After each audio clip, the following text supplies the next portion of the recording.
Alô, comunidade! Começamos mais uma semana aqui ao vivo com mais um ICL Urgente, dia 13 de abril de 2026. A gente chega sempre às 5 da tarde ao vivo com as principais notícias do Brasil e do mundo, informação, análise a quente e a minha saudação também a quem nos acompanha depois, né? No programa, assiste o programa à noite, no dia seguinte, no chamado offline. Mas aqui a gente está conversando primeiro com a turma do ao vivo, porque tem sempre atualização de notícia com a nossa equipe, com a Laura Couto, já na redação do ICL. Boa tarde, Laura. Boa tarde, Rodrigo. Mais uma semana começando aqui no ICL Urgente. Boa tarde para você, nosso espectador, que está nos assistindo pelos canais do Instituto Conhecimento Liberta e também Eduardo Moreira no YouTube. E claro, também os nossos canais parceiros. Aproveita que você está aqui, deixa seu like, se inscreve aqui no nosso canal do YouTube e comenta no chat de onde você está assistindo o ICL Urgente. Vamos lá, Rodrigo. Vamos lá, boa tarde para todas e todos.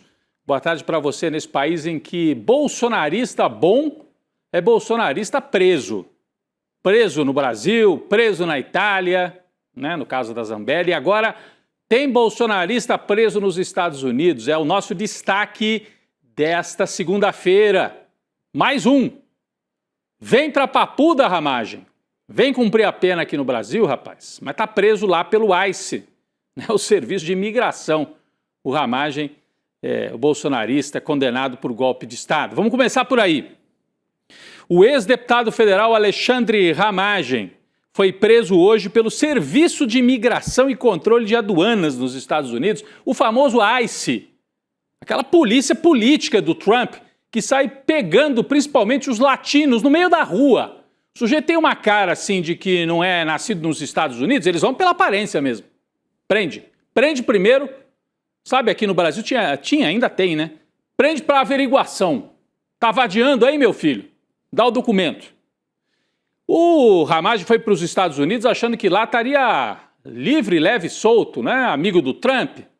Mas não foi isso que aconteceu. O Ramagem estava foragido desde setembro de 2025. Ele deixou o Brasil depois de ser condenado pelo STF naquele primeiro grupo dos condenados, né, o núcleo crucial do golpe de Estado, pela participação na trama golpista. E agora ele aparece aqui. Olha só, gente. Esse documento que está na tela é o documento oficial do ICE, o Serviço de Imigração lá dos Estados Unidos. Alexandre Ramagem Rodrigues, país de nascimento Brasil. Situação, sob custódia do ICE. Claro, a gente traduziu a página, mas é a página oficial do ICE, já constando a prisão do elemento, como eles dizem, né?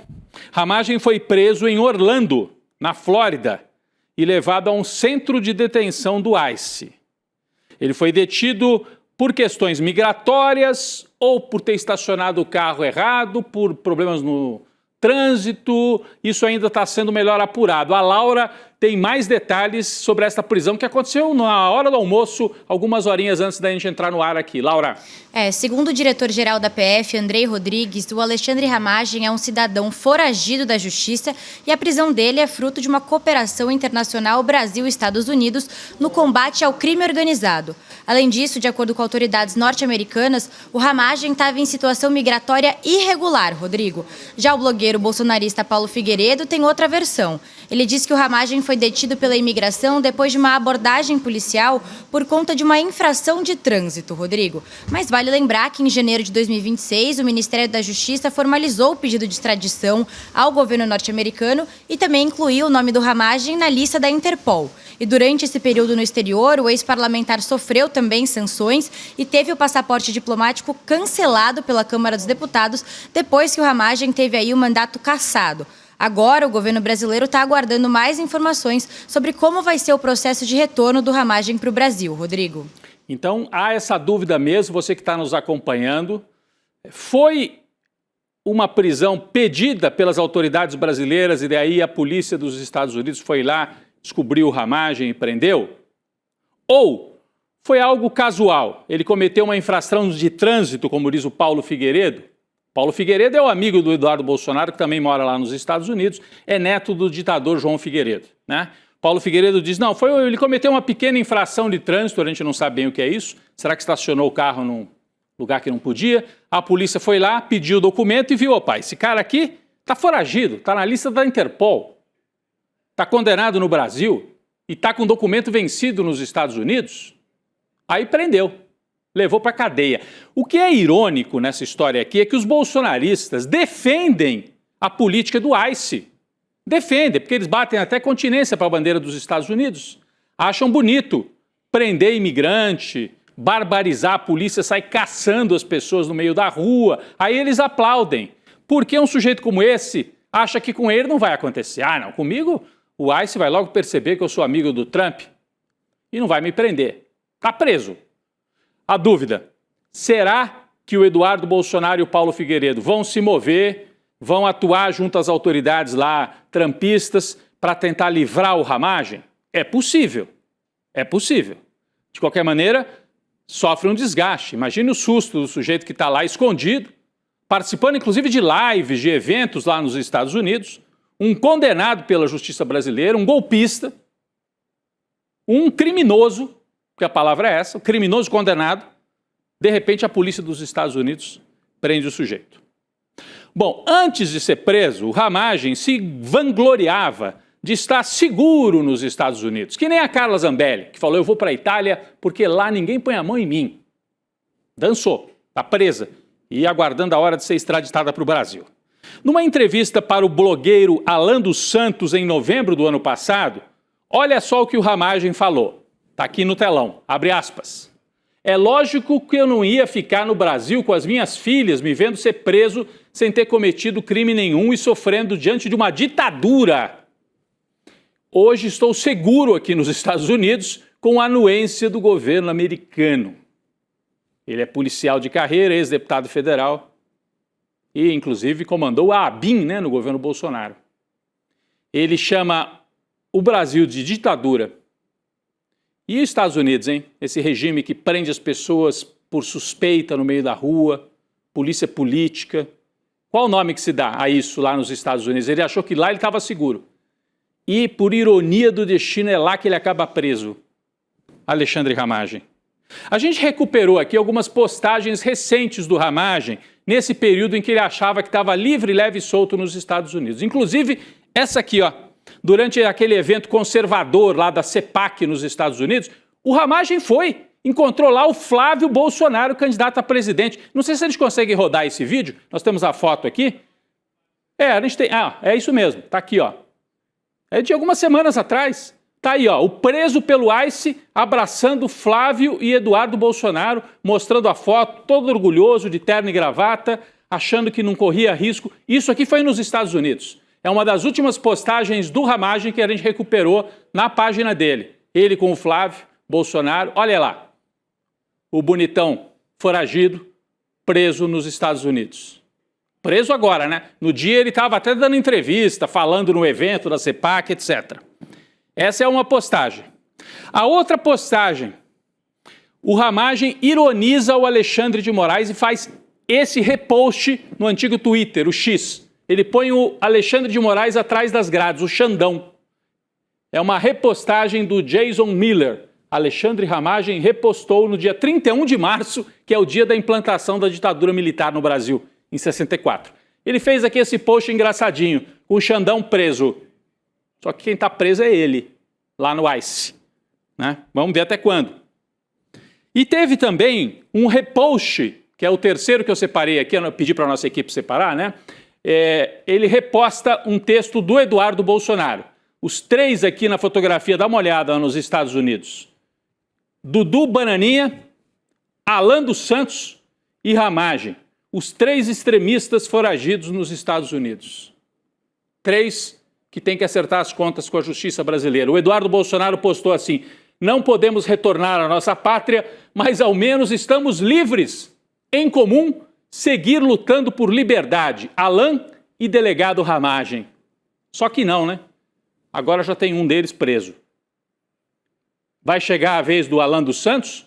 Outro dia um jornalista de direita que era sócio do Alan dos Santos acusou o Alan dos Santos de ter roubado equipamentos. Eles tinham uma sociedade.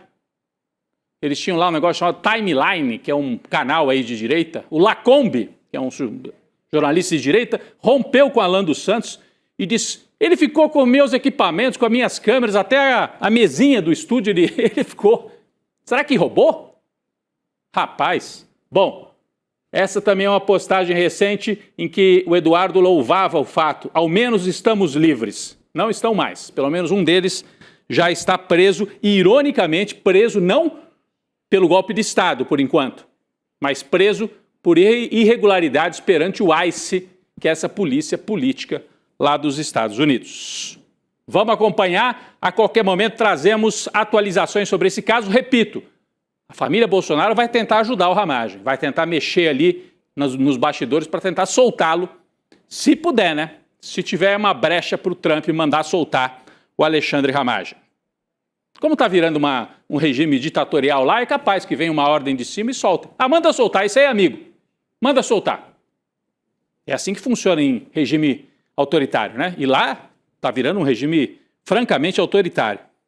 Bom, seguindo na editoria da trama golpista, né?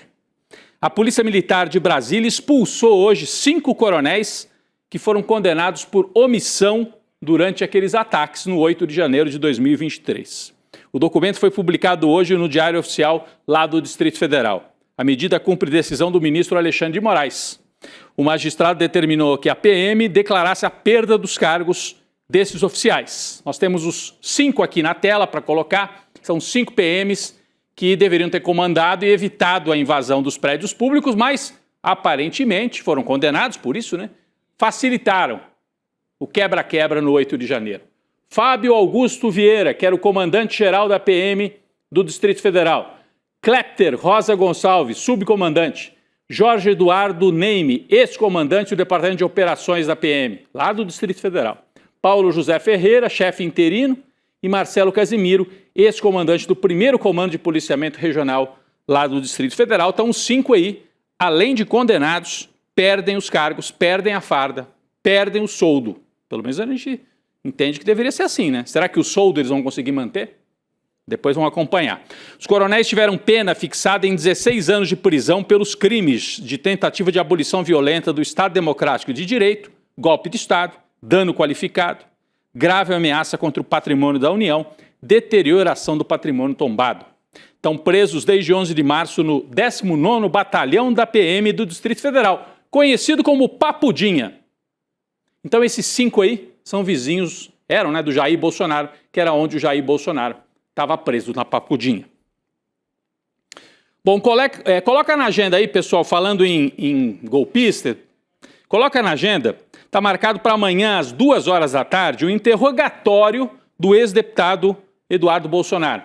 A gente mostrou ele agora há pouco ao lado do Ramagem. E amanhã é o interrogatório dele perante o Supremo Tribunal Federal. Como o Eduardo está nos Estados Unidos, a sessão provavelmente vai ser aberta em videoconferência. A Laura tem outras informações sobre isso para trazer para a gente. Esse depoimento do Eduardo faz parte da fase de instrução da ação penal em que o Eduardo Bolsonaro é réu por coação no curso do processo. O filho 03 do Bolsonaro tentou atrapalhar o andamento do julgamento da trama golpista, no qual Jair Bolsonaro foi condenado. Na denúncia da PGR, o Eduardo é acusado de tentar beneficiar o ex-presidente e também de articular medidas contra o Brasil nos Estados Unidos, como a imposição de tarifas ao Brasil e também retaliações a autoridades, entre elas ministros do Supremo, inclusive. Vale ressaltar que a presença do réu Eduardo não é obrigatória no interrogatório e, como o ex-deputado não indicou nenhum advogado, a defesa nesse processo está sendo realizada aí pela Defensoria Pública da União. Rodrigo. É isso. Muito provavelmente vão abrir a câmera e não vai aparecer ninguém, porque o Eduardo é covardão, né? E, pelo jeito, vai ser condenado à revelia, como se diz na linguagem judicial. A revelia. Provavelmente não vai nem dar as caras, né? É isso. Bom, Eduardo Bolsonaro segue desagradando os aliados com as trapalhadas que ele promove lá nos Estados Unidos. Que a turma do Bolsonaro, da direita, está animada, né, com as pesquisas, com o Flávio Bolsonaro, e quer, assim, tá avaliando o seguinte: quanto menos o Eduardo aparecer, é melhor. Dessa vez, o que está incomodando, quem está incomodado, na verdade, é o senador Ciro Nogueira, presidente do Progressistas. O Ciro Nogueira diz que o filho foragido do Bolsonaro atrapalha ao gerar crises internas, ao invés de focar no combate a Lula. Porque é isso, outro dia o Eduardo estava brigando com o Nicolas Ferreira, lembra? Batendo boca com o Nicolas Ferreira. A crítica de Ciro Nogueira aconteceu durante um evento em São Paulo, Summit Brasil 2026, Healthcare Management. Reúne pessoal de plano de saúde, Ele adora dar palestra para lobista e gente do mercado. Então ele estava participando desse encontro aqui em São Paulo e o Ciro fez referência aos ataques de Eduardo ao Nicolas Ferreira. Ele disse, ele, Eduardo, é que atrapalha hoje em dia. O Eduardo eu tenho um respeito, é um querido amigo, uma pessoa que tem a sua representatividade. Agora, o nosso adversário nesse campo não é o Nicolas. O que quis dizer o Ciro Nogueira? Adversário, o sujeito que mais atrapalha do que ajuda é o Eduardo. O pessoal até brincou, é o camisa 10 do Lula, porque na época ali do tarifaço foi a hora que o Lula recuperou popularidade no ano passado. Deixa o Eduardo fazer as coisas que ajudam o Lula, é o que diz o Ciro Nogueira. Flávio Bolsonaro, né, agora voltando para aquele que é o candidato mesmo, fez o que um bolsonarista sabe fazer de melhor nos últimos dias. Espalhou fake news sobre opositores. Só que dessa vez ele mirou no governo Lula e acertou no próprio pé. A Laura explica pra gente que história foi essa. Usou um vídeo da época do pai dele na presidência, é isso, né, Laura? Sim, Rodrigo, isso mesmo. A história é a seguinte, o senador Flávio Bolsonaro publicou um vídeo nas redes sociais que a gente não vai rodar aqui, em que ele denuncia um suposto agravamento da crise econômica no Brasil hoje em dia, mencionando, entre outras coisas, o endividamento das famílias brasileiras e também o aumento do custo de vida. E durante o vídeo, o Flávio colocou cenas de pessoas recolhendo alimentos de um caminhão de lixo, como se fosse uma situação atual. Acontece, Rodrigo, que essas cenas foram originalmente gravadas e divulgadas em outubro de 2021, durante o governo do pai do Flávio, Jair Bolsonaro. E esse vídeo faz parte de uma reportagem da Folha de São Paulo que mostrava o aumento da fome durante a pandemia. É isso, é daquela mesma época do caminhão de osso, né? Que as pessoas tinham que ir atrás de osso, entrar na fila do osso para comer, ou recolher carne no lixo para conseguir comer. Isso foi no governo do Bolsonaro com o Paulo Guedes. E o Flávio Bolsonaro fez essa postagem querendo dizer que era agora no governo do Lula, só que rapidamente foi desmentido. O Ronaldo Caiado, que é outro candidato da direita, deixou o governo de Goiás para disputar o Planalto, mas a família, família grande, né? A família Caiado continua empregada, muito bem empregada na máquina estatal lá do governo goiano. De acordo com o jornal Folha de São Paulo, pelo menos 10 parentes do governador estão em cargos comissionados, aqueles cargos que o sujeito não é que ele prestou um concurso, ele foi nomeado, né, porque é amigo. Laura, conta melhor pra gente essa história. Rodrigo, na folha de pagamento do estado de Goiás aparecem nada mais, nada menos do que 50 caiados entre parentes do ex-governador e outras pessoas. E somadas, essas remunerações passam de R$650 mil por mês.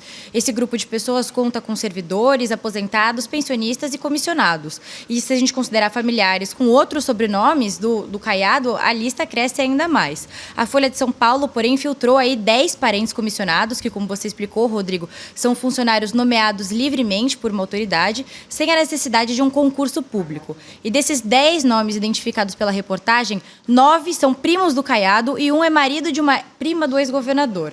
Um destaque aí para o Adriano Rocha Lima, que é primo do caiado e assessor na Secretaria de Relações Institucionais e também é cotado para ser vice na chapa do atual governador de Goiás, o Daniel Vilela, do MDB. De acordo com juristas, esses casos apurados pela Folha entram em brechas na lei do nepotismo, mas é possível sim questionar o comportamento na justiça, Rodrigo. Os juristas dizem, tem umas brechas, né? Porque existe uma lei do nepotismo proibindo você nomear parente direto da autoridade. Mas tem brecha. O sujeito tem grande conhecimento nessa área, nomeia. Não é o governador que está nomeando diretamente, é um subsecretário, não sei de onde, nomeia. E com isso, tem 10 caiados se aproveitando ali do dinheiro público em Goiás. É essa turma que fala em privatizar, em diminuir o tamanho do Estado, mas vivem pendurados no Estado. Família Caiado. Uma vez eu fui lá no estádio, lá em Goiânia, o Serra Dourada, e fui olhar lá, o ex-governador que inaugurou e tal. Era parente, o Caiado é a terceira, quarta geração de políticos lá em Goiás. O avô dele já estava na inauguração do estádio. Então é uma família de gente pendurada no estado de Goiás. Assim como a família Bolsonaro é pendurada no estado do Rio de Janeiro e depois no Brasil, né? Fizeram carreira, nunca trabalharam, a não ser com a fábrica de chocolate, com a loja de chocolate, nunca trabalharam fora do setor público. Não teria problema, né? Porque muita gente séria trabalha no setor público professor, policial, assessores legislativos que trabalham seriamente. Não tem problema. Agora, o sujeito fala mal do Estado e pendura a família inteira no Estado. Caiado fez isso, Bolsonaro também faz isso. O Ronaldo Caiado afirma que todas as contratações foram previamente analisadas pela Procuradoria-Geral do Estado. Tá bom, Caiado? Valeu. Vamos falar de mais uma pesquisa que saiu nesse fim de semana mostrando como a disputa está acirrada para presidente no Brasil. Olha só, pessoal. Segundo turno entre Lula e Flávio Bolsonaro, um empate quase absoluto. Nós temos os números aqui, vamos colocar primeiro os números de segundo turno. E pela primeira vez, o Flávio aparece numericamente um pontinho na frente do Lula. 46 Flávio, 45 Lula. O que é um empate, né? Porque a margem de erro é 2 para lá, 2 para cá. É empate. Mas é um empate que mostra como o Lula enfrenta dificuldades nesse momento. A gente tem também o cenário de primeiro turno. No primeiro turno, o Lula está na frente. Vamos colocar aqui cenário de primeiro turno, segundo o Datafolha, Lula 39%, Flávio 35%, Caiado, esse dos parentes, 5%, Romeu Zema 4%, e tem os outros menores aí que nem aparecem nesse cenário. Eu queria falar rapidamente sobre isso. O Lula, no segundo turno, podemos voltar para aquele segundo turno, para aqueles números anteriores, por favor? No segundo turno contra o Flávio tem empate. E o quadro não é fácil para o Lula, porque se fosse o Zema contra o Lula, também teria empate. Lula 45, Zema 42. Com o Caiado, Lula 45, Caiado 42. O que mostra que o Lula está com um teto de 45%. É possível ganhar com esse teto? É. Mas está ficando perigoso para o Lula. A aprovação ao governo caiu, a rejeição ao Lula é maior do que a rejeição ao Flávio Bolsonaro. Eu sei, muita gente vai dizer, a campanha nem começou ainda, o Flávio Bolsonaro ainda não foi exposto, os casos, né, que a gente conhece e tal. Isso vai acontecer, mas não basta diminuir o Flávio Bolsonaro, o Lula precisa melhorar. E aí tem a questão do endividamento das famílias, segundo todos os analistas, é isso que está deixando um certo mau humor na população. O desemprego está baixo, as pessoas têm trabalho, mas tem uma renda que às vezes não dá para chegar até o fim do mês. Por quê? Endividamento, muitas vezes causado pelas bets, pelas apostas, principalmente na baixa renda. Por isso que o Lula está falando duas coisas: combater as bets e liberar dinheiro do fundo de garantia para as pessoas pagarem suas dívidas. Bom, e quem não tem fundo de garantia, como é que faz? Uma boa parte do povo trabalhando como PJ, MEI, autônomo. Como é que vai fazer? Então, tem um mal-estar econômico, apesar de desemprego baixo, de inflação baixa, né, e do país crescendo relativamente bem. Então, o Lula não está conseguindo obter aqueles resultados que ele obteve no primeiro e no segundo mandatos. Ainda tem todas as condições de ganhar, mas o sinal amarelo está aceso nesse momento na campanha do Lula. Inclusive, uma semana decisiva no Congresso para o governo, hein? O Legislativo deve discutir 2 projetos fundamentais para o Lula nos próximos dias: o fim da escala 6x1 e a regulamentação dos aplicativos de transporte. Demorou, hein? Está chegando no último ano desse mandato, mas está chegando. Laura Couto tem outras informações. Rodrigo, essa pode ser a semana mais importante para a campanha eleitoral do Lula. O PL dos aplicativos, né, o projeto de lei dos aplicativos de transporte, vai ser discutido amanhã. O texto determina mudanças nos direitos dos trabalhadores de aplicativo e também nas obrigações das plataformas. Só que a última versão do documento, que é relatado pelo deputado Augusto Coutinho, do Partido Republicanos, é totalmente contra o trabalhador. O texto foi modificado e concede aí às empresas o direito de uma taxa de até 30% do valor das corridas e também define os trabalhadores como autônomos, ou seja, sem um vínculo de emprego com a empresa. Já na quarta-feira, a Comissão de Constituição e Justiça da Câmara vai votar o parecer sobre a PEC do fim da escala 6x1. Além disso, o presidente da Casa, Hugo Mota, se comprometeu a acelerar a tramitação para votar o texto no plenário até o final de maio. Rodrigo. Sobre esse projeto dos aplicativos, os motoristas e entregadores se preparam para uma paralisação nacional e uma carreata em São Paulo, porque do jeito que está o projeto, com esse relator aí, mudou tudo, os motoristas não estão gostando. Porque na verdade não vai melhorar a vida dos motoristas e entregadores por aplicativo. Tem que protestar e tem que arrancar uma lei melhor, né? Pessoal, dança das cadeiras no governo. O presidente Lula demitiu hoje o presidente do INSS, Gilberto Waller Jr. Ele havia assumido a presidência do órgão em 30 de abril do ano passado, em meio ao escândalo envolvendo fraudes bilionárias. Mas, assim, ele não tem nada a ver com as fraudes, ele veio depois, justamente para limpar a imagem do INSS. Mas está com outro problema no INSS, represamento de benefícios. Demora demais para conceder benefício, né? Bom, foi nomeado para o lugar do Gilberto Waller a servidora de carreira Ana Cristina, nomeada, né? Ana Cristina Viana Silveira. Em nota, o Ministério informou que Ana Cristina assume com a missão de acelerar a análise de benefícios e simplificar processos internos. Demora demais. Pergunta para alguém que precisa do benefício. Está demorando, tem uma fila. Tem que andar. Isso é outra coisa que está gerando mal-estar entre a população que mais precisa. Baixa renda, média renda. Trocando, então, a presidência do INSS. Pessoal, vamos para o noticiário internacional, importantíssimo hoje. Trump reafirmou as críticas ao Papa Leão XIV. Só faltava essa. O Trump brigando com o Papa.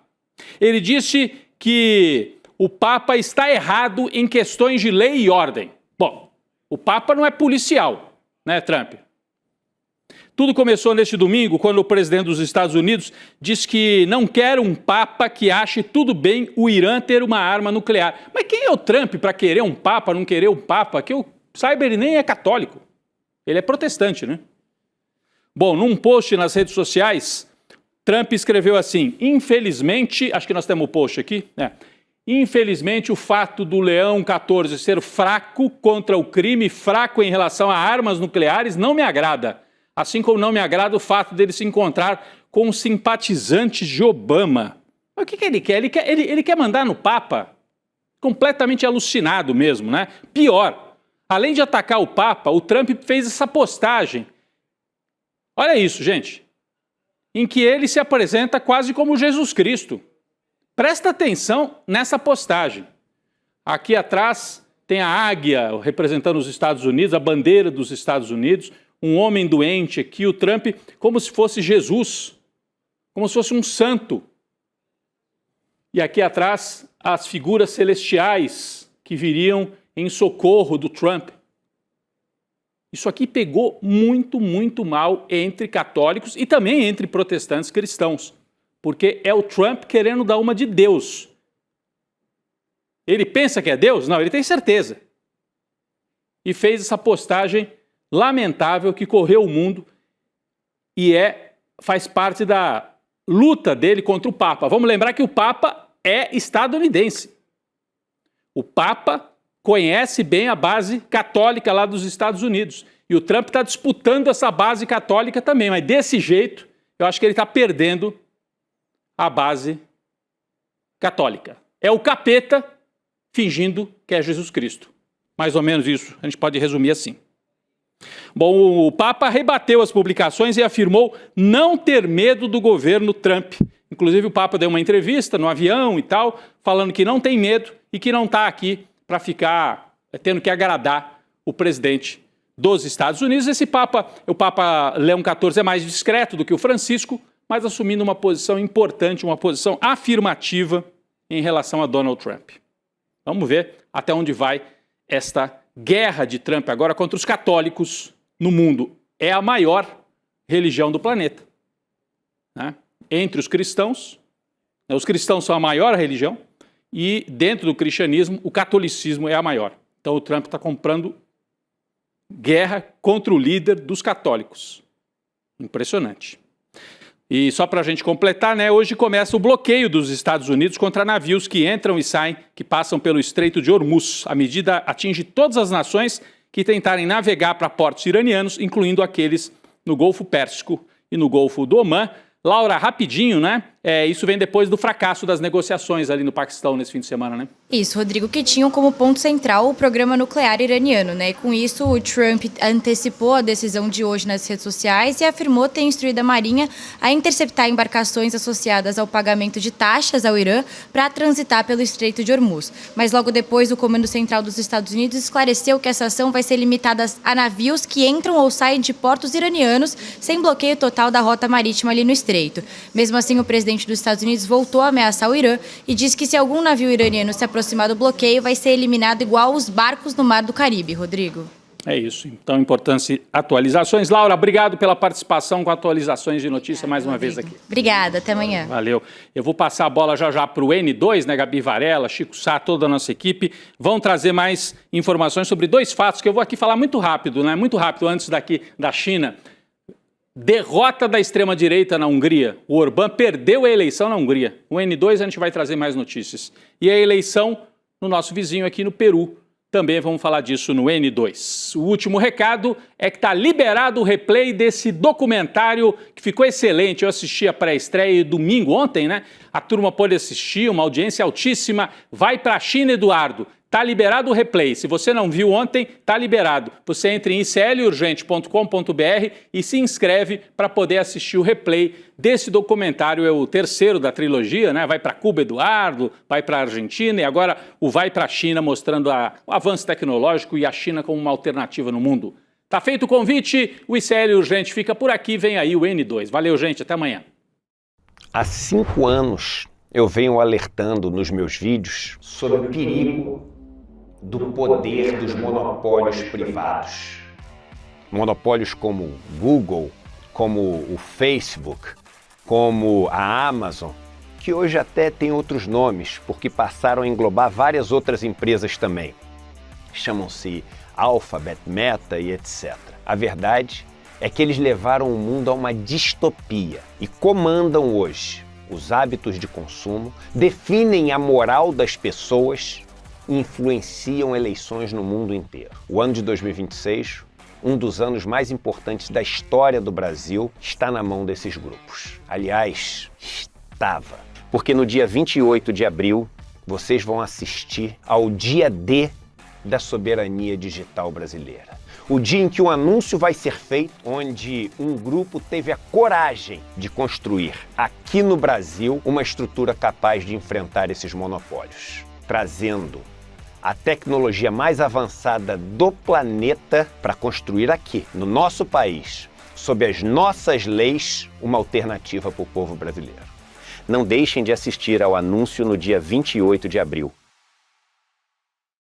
Na revista Liberta dessa semana, Ricardo Mello expõe o discurso de Flávio Bolsonaro nos Estados Unidos, onde o senador oferece os minerais estratégicos do Brasil a serviço dos americanos, revelando um projeto de subordinação nacional disfarçado de patriotismo. Leia também, Luiz Costa Pinto traça um paralelo perturbador entre os horrores de Auschwitz e os ataques de Trump e Netanyahu ao Irã e ao Líbano. Ainda artigos de Nina Lemos, Jamil Chadi e muito mais. Revista Liberta. Independência em cada palavra.